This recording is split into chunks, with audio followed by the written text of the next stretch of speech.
Welcome back. Now today on E-Magazine we're taking a look at the top 10 highest gross making movies throughout this year. And in studios with me today is Joseph Wanjara, who's a movie enthusiast, who's helped me have the conversation today about the movies that we're talking about. Now, we have talked about, the 2019 movies and looked at how they performed.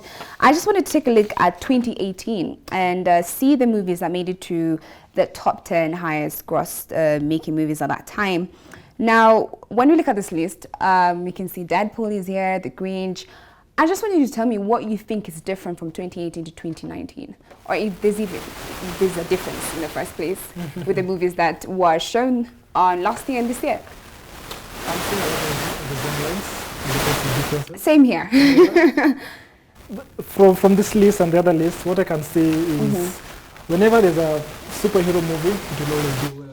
You can see all the superhero movies from 2018 are here. Avengers, Black Panther, Deadpool, Venom, Ant-Man and the Wasp. Those are all the superhero movies, including The Incredibles. Wow. Another thing, Disney movies, they always do good.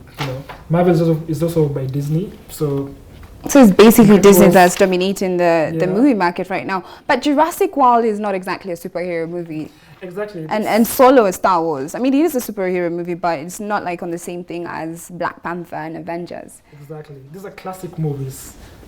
Star Wars is from the 80s, Jurassic World is from the 90s. So, they've grown their audience over time. Okay. So that's why they do really well, because they have a lot of fans all over, because, people started watching this a long time ago. Yes. Now let's talk about Black Panther. Black Panther topped the list last year in 2018. It was so much hype about it. I feel like there was so much hype for Black Panther than Avengers Endgame. Yeah, Yet, Avengers Endgame performed way better. It's in the billions, while Black Panther just reached $700.06 million in total when it comes to international gross profit in terms of the movie. Yeah. Why do you think that? I feel like Black Panther had a bigger market than Avengers Endgame.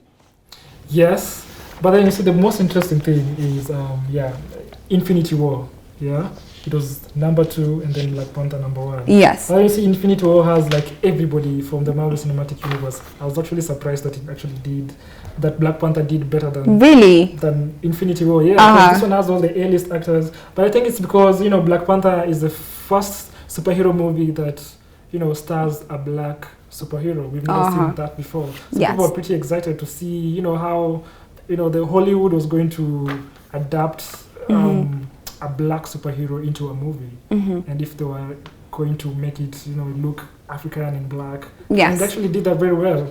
And that's why it was it became a whole trend, Wakanda trend, from Wakanda. People were wearing clothes. It was amazing. It was a big thing. Yeah. Now, one thing I also want to talk about is I've noticed most of these films are fictional films and they're the ones selling major. Why is that? Why is fiction better than, fictional films better than non-fiction?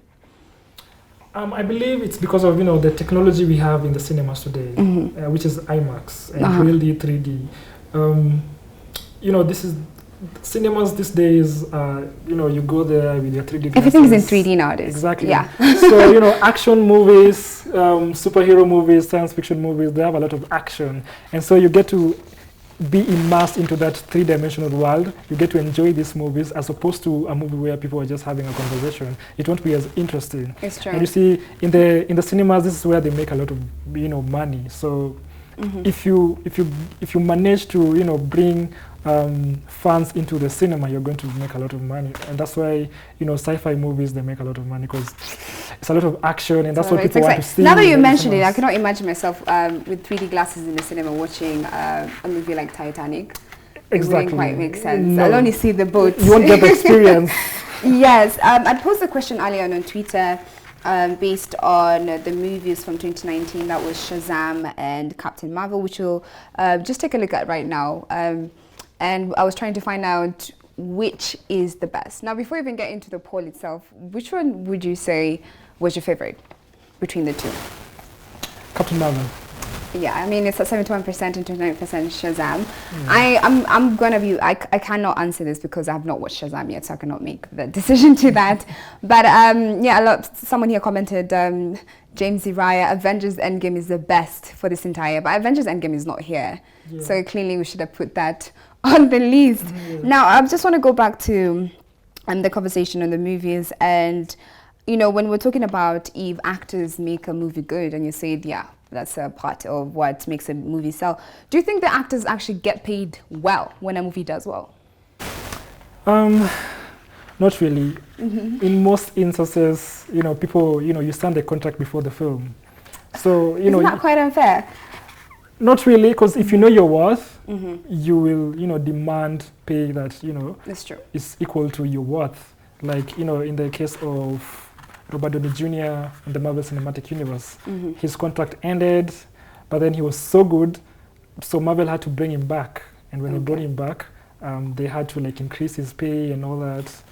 Yeah, so it really depends. Depends on the actor. There's one interesting scenario though, with this movie called Gravity by Sandra Bullock. Sandra Bullock was paid 20 million upfront, but then they signed a contract where she would get like 15% of the first day gross. So all the money that the movie was going to make during the first day of its release, she was going to get like 15% of that money. That's interesting. Yeah, but you don't see that every other day. So it really depends on, I feel like, your networking in that space itself. Now, one thing I've noticed about this movie is that there are circles of, you know, a movie like Avengers 1, Avengers 2, Avengers 3, and a lot of movies use this as a strategy to, you know, keep the viewers watching the movies and wanting to watch the movies. Do you think this is something that will go on with more movies? Do you think it's a good strategy? Or people are going to get tired of, you know, having the same storyline? It's an excellent strategy. You know, riding that wave. If you make a Thor movie, Thor does well, people want to see more Thor. That's how Marvel, you know, became so successful. They tried it with Iron Man. People loved Iron Man. People wanted to watch Iron Man 2 and everything Iron Man was doing. And that's how the franchise became so successful. Also, you know, the actors that you have in your film, like, you know, if you check Star Wars, it has this guy that we loved from last year. This musician. Yeah. Yes. Danny Clover. Yes. That time he was trending. He had just released, you know, This Is America, the song, and so his name was all over. So if you put him in a movie, people are going to watch that movie regardless. I totally agree with you on that. Now, speaking about movies, what roles play in making a movie really, really good? It's, you know, it's your entire team, right from inception, the kind of scriptwriter you have on board, to the kind of distribution company that is going to, you know, sell your movie, you know, Marvel or so that plays a major role. Legendary movies, yeah. So it's everything, how you package the entire film, from the kind of actors you have to the kind of storyline. You also have to know like your target audience. Okay. Yeah. Great. Now, I mean, 2019 is not over yet. We just reached mid of the year, and I'm sure that a lot of movies that are coming out, a lot of releases that a lot of people are anticipating. What are you looking forward to watch that's coming up this year? Yes. Quite frankly, I was just waiting to see Endgame. That's it. Now you're good. I'm good. I'm waiting for 2020. And see what happens. Yes, I mean, Fast and Furious is coming out in 2020, I think. Oh, yeah. I think it is this year. Is it 2020? It's 2020. Sure. Yeah, that is also going to be amazing. Yes. Yeah. Great. Now, thank you so much for having this conversation with me, Joe. I had an amazing time. I've learned so much about the movie releases of 2019 and 2018, and I am so behind with movies. Now, that was today's conversation on the highest grossing movies of 2019 as well as 2018. We're just going to take a short commercial break, and when we come back, we're going to take a look at the movies that made it to our Real Talk today, and we'll get to know which ones are trending and which ones are the best.